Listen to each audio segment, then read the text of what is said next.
There's always something new on the safety equipment and product horizon.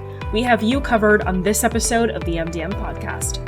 I'm Vesna Brajkovic, Senior Editor with MDM, and here's your latest episode of the podcast, bringing you, the distributors, the trends and strategies to keep you ahead of your competitors. This time, we're bringing on the President and CEO of the International Safety Equipment Association, Cam Mackey, to let you in on the new regulations and safety standards in the space, which may help inform your purchasing and selling decisions. This episode is sponsored by MDM's Shift Conference, to be held September 11th through 13th in Denver.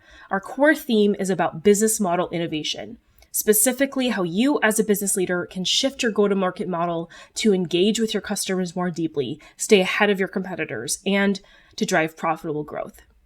As a special thanks for being an MDM podcast listener, you can use the promo code MDM podcast at checkout to get 10% off your registration. Cam, thanks for joining the MDM podcast.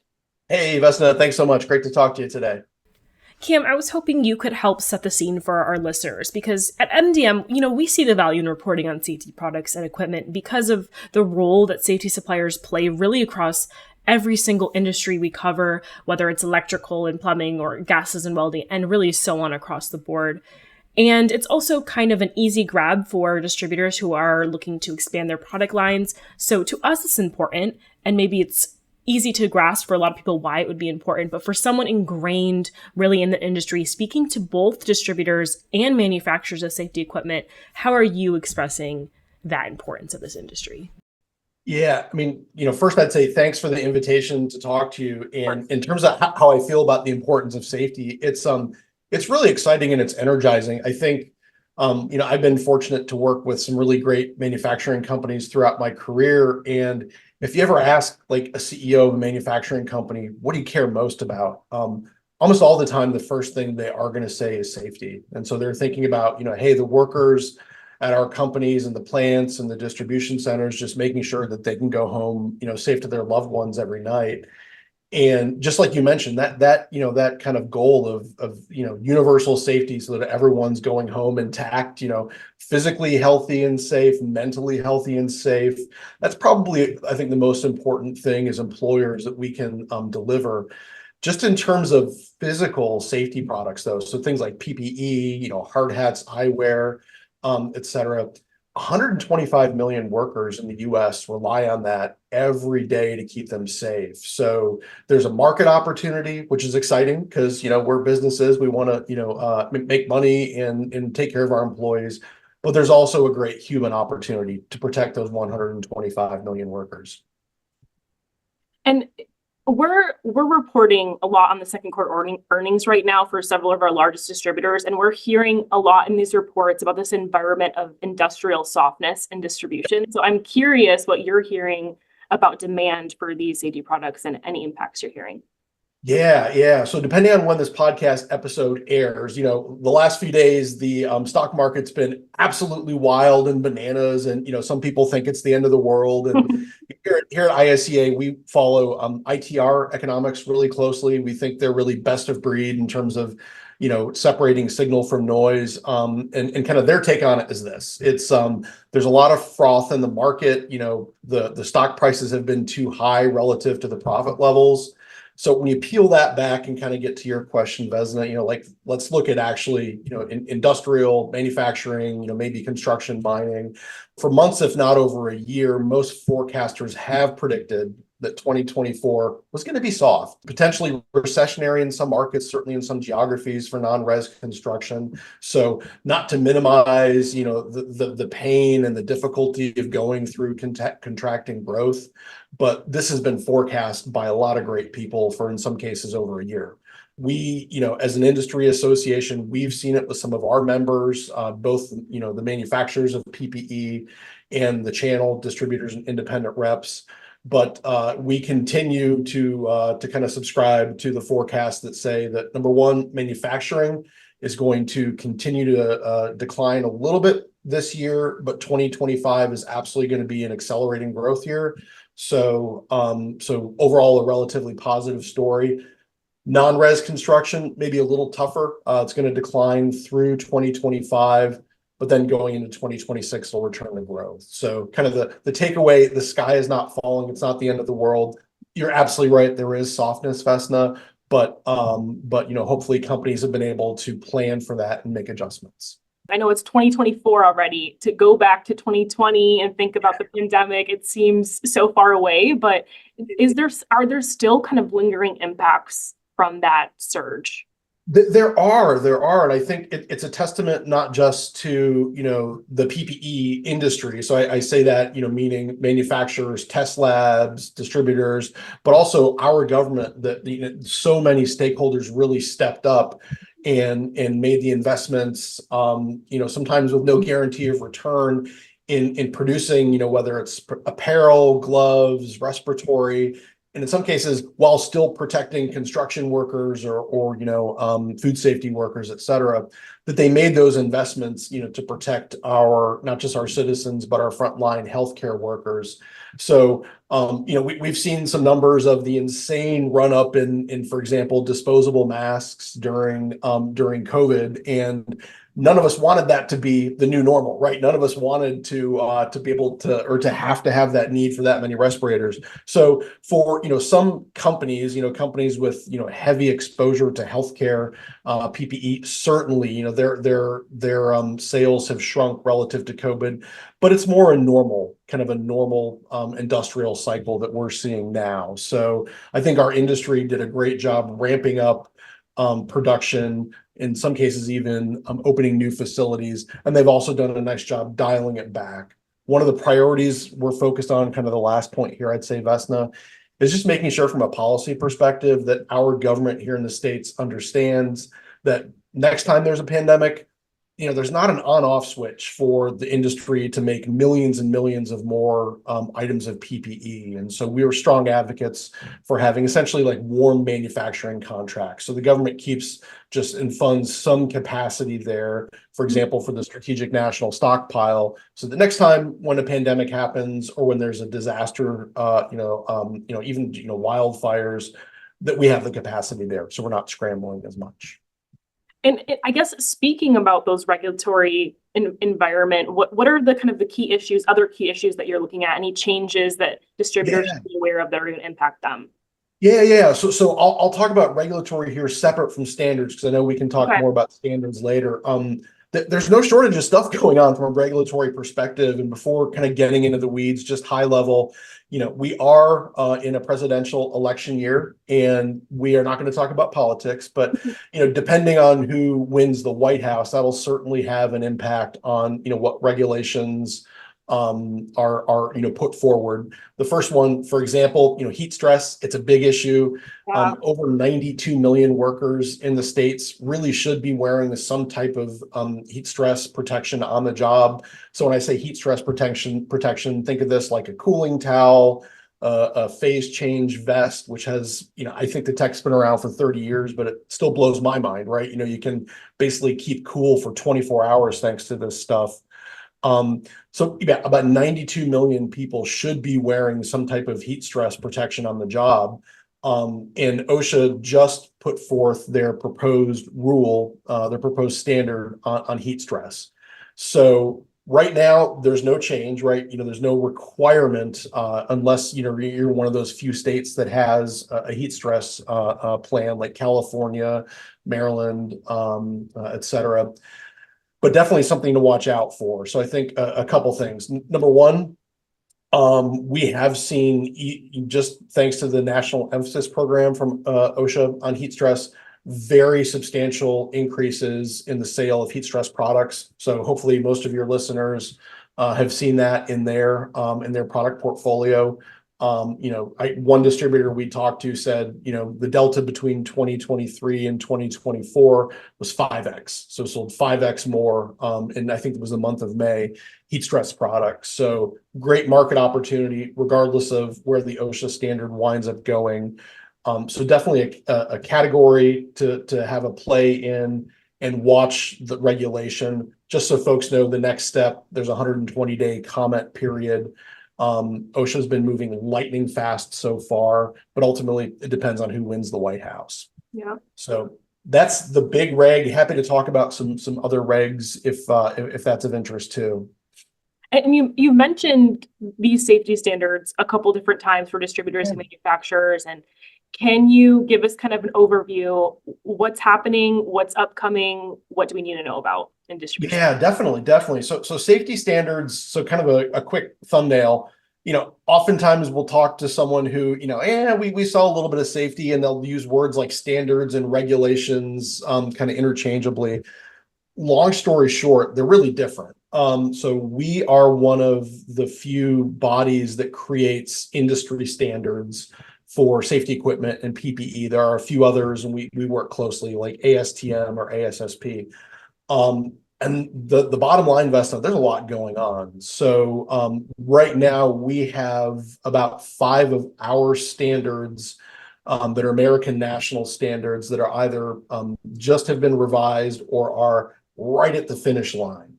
So I'll give you kind of some highlights there. One of the standards that is really, really important is head protection. So the kind of the bottom line is there is a lot of confusion out in the market. OSHA has sent some mixed messages about what they're requiring or recommending. They put forward a bulletin that they later retracted and substantially updated. We think that those updates were good, but that led to confusion. Second thing, type 1, type 2, chin straps, EN 12492. I mean, it sounds kind of like alphabet soup.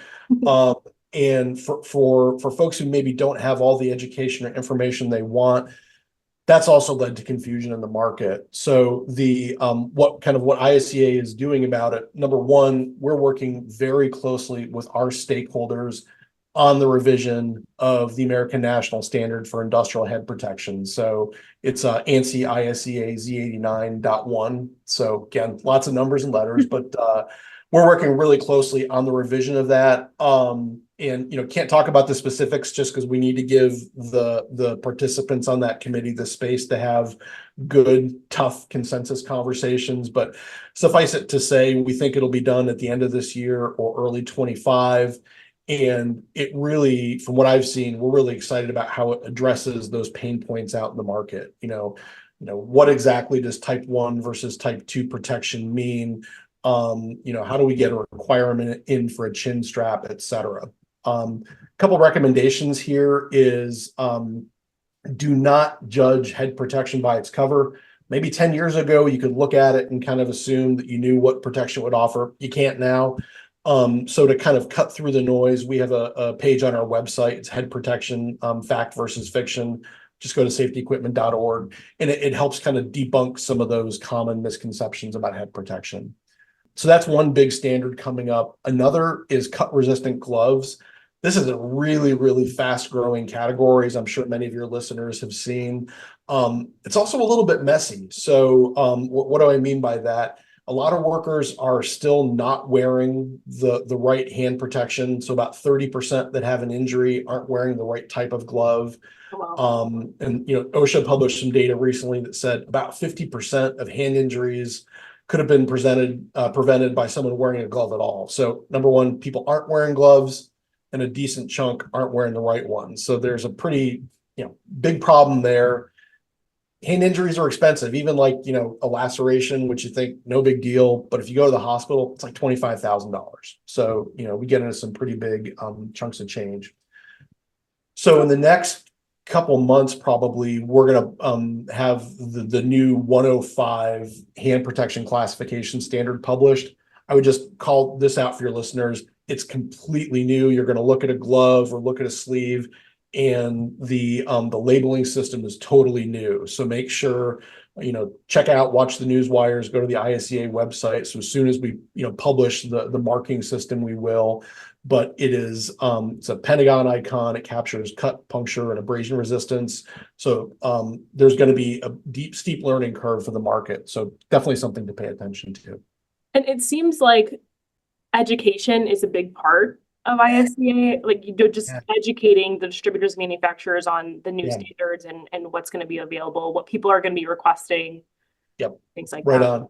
Yeah, no, it is. And I think that's really part of our mission, right? Because, none of us operates in a vacuum, and we really core to our mission, Vesna, is making sure that we're educating and arming distributors with everything they need to help protect workers. And so a couple of things, whenever we do a standard launch, we really, really encourage distributors, whether they're a member or not, join that webinar, which we'll publicly announce. That'll tell you everything you need to know about the new standard.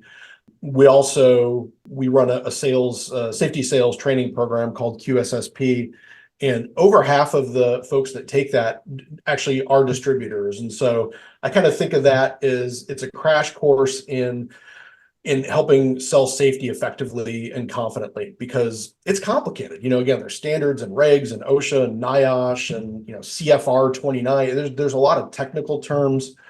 Plus, there's the business aspect of safety. And so I think, we take that part of our mission really seriously, that we think it's critical that we're supporting and arming the channel with as much information as possible so that they can connect the safety professional with the right PPE or safety equipment for their need. It seems like this product category, again, it's not really a one and done. You stock it and you have it. You have to kind of keep up with these standards and keep up with what people are wanting. Yeah. Yeah, totally. And it's the, stuff changes, right? Standards change, regs change a little bit less, but also like workers change, right? If you, we've done surveys, we're doing one right now with JJ Keller, and one of the kind of the key takeaways is a sneak preview is it's not actually the PPE itself that causes most of the pain points. It's that people, I don't know how to pick the right size. Sometimes there's the right size, but they can't find it or it's not stocked. But it's like, what's the difference between a large and a medium? And then like you have, women's sizes, men's sizes. So there's the sizing and comfort pain point. And there's also, I don't understand these standards. Help me find the right thing. Yeah. So there's a pretty big learning curve there. We're obviously, part of the solution, but I think distributors absolutely are as well, making sure that safety pros have what they need to make the right choice for their business. And what you mentioned, it reminds me of a story I have brewing, and maybe you have some thoughts on it.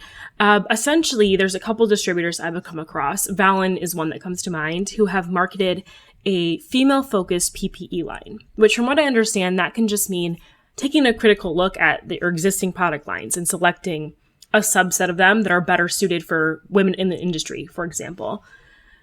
Because across many different industrial industries, ill-fitting and improper PPE, it's a barrier for people doing their jobs. And it might seem unimportant to some people, but really it's a barrier nonetheless. And when you're working in an environment with labor issues and you're having to address people's safety and comfort on the job, I'm just wondering if this will become a trend in industry or what you're noticing. Yeah, I mean, you absolutely said it perfectly. I mean, it's not just a trend. I mean, I think it's a really urgent issue that is being addressed, but it needs, continues to need more attention. And it's not a vanity thing. So I think, anyone who says like, oh, it's just a little baggy. I mean, that's not the issue. I mean, there's NIH did a study. It was long story short, if it was women wearing PPE in construction, and it basically said, women who can't find PPE that fits them, they're significantly more likely to not wear it, which will lead to an injury, or they wear it and it's really baggy and it gets stuck on something and they get injured too. So I mean, there's a total direct line of sight, Vesna, between, hey, this stuff doesn't fit me, and worker safety. Mm-hmm. So the good thing is that a lot of manufacturers do offer a variety of sizing choices out there for, all different types of PPE, not just, like high vis is one of the kind of the common categories we think of, mm-hmm. but especially for firefighters and turnout gear.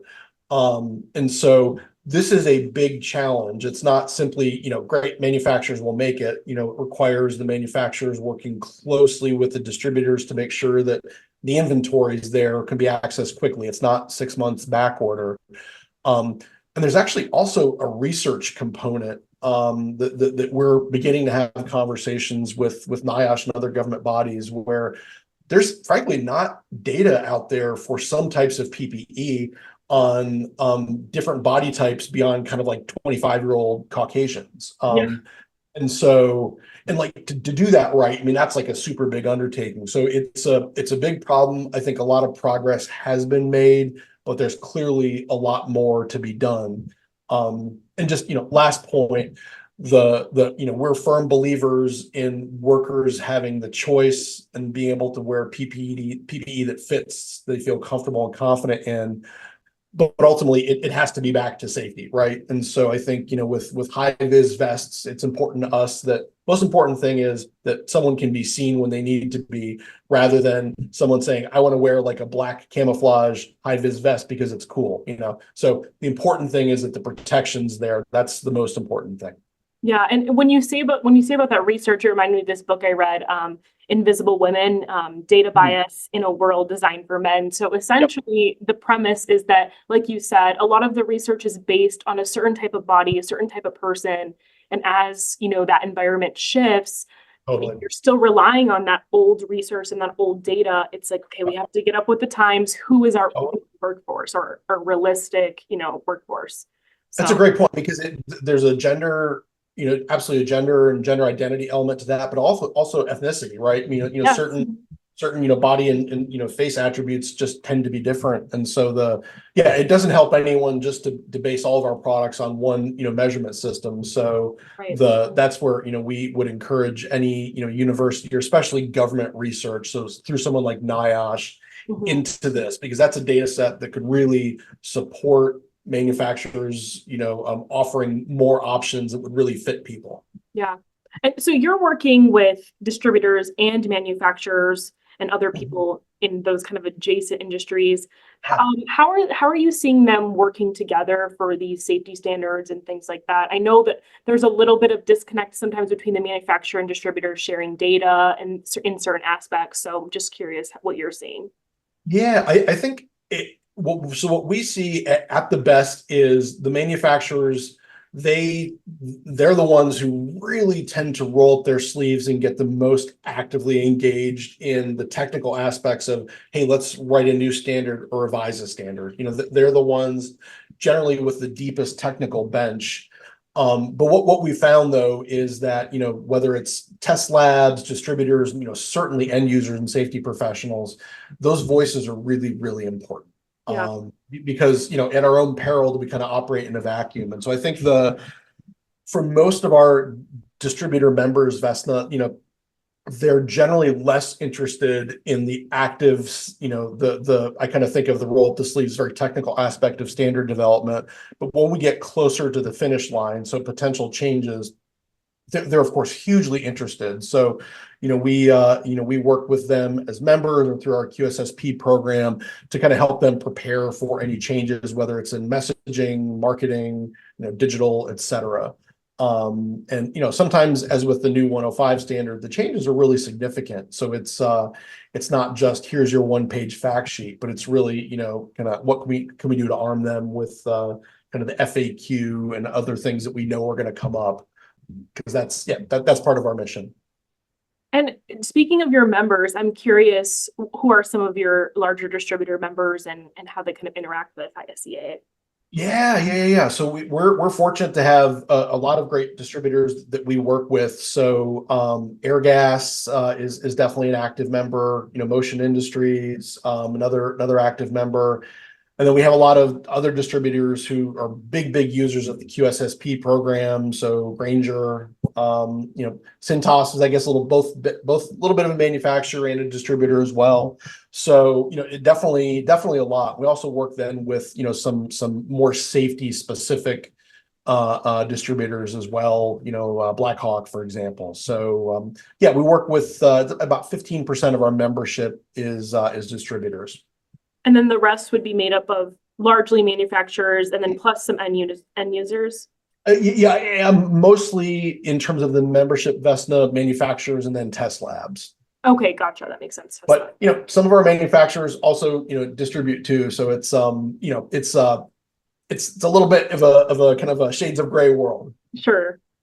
Okay, so that's kind of wrapping up on our conversation. Is there anything, as any good journalist should, kind of wrap up their interview with an overarching, is there anything I missed? Is there anything that you would love distributors to know about safety or your association?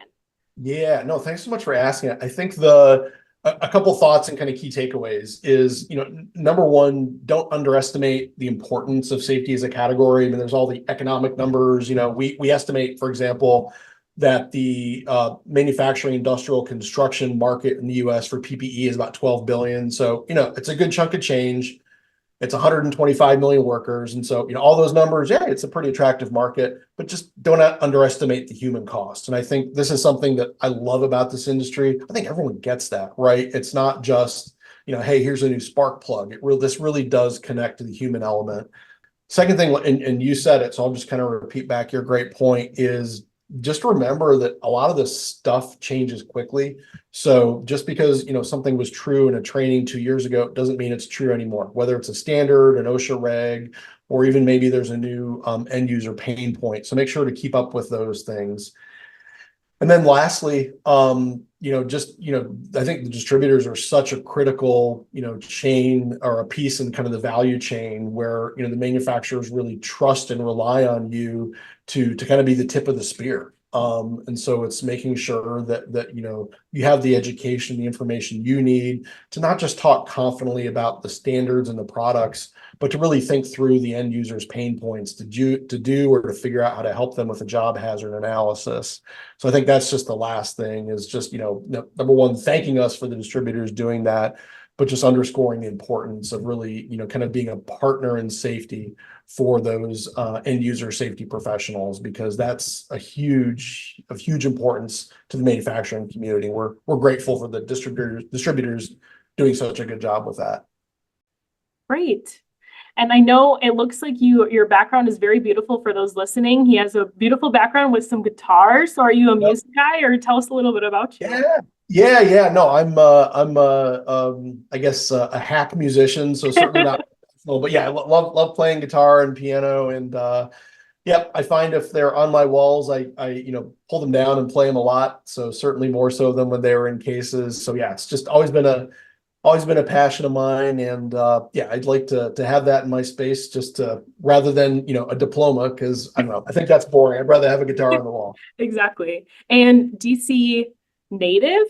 Were you born in this area? No, I was actually born in northeastern Ohio on a dairy and berry farm. So yeah, cows and like raspberries and blackberries. So not like a huge farm. We only had about 60 head of cattle, but yeah, no, I loved it. Lived there for the first 20 years of my life. It was fantastic. But yeah, got into school up in the Northeast in Philly, and then moved down to DC and haven't looked back since. Yeah. And see, that's why you're so nice, because you're a Midwestern guy like me.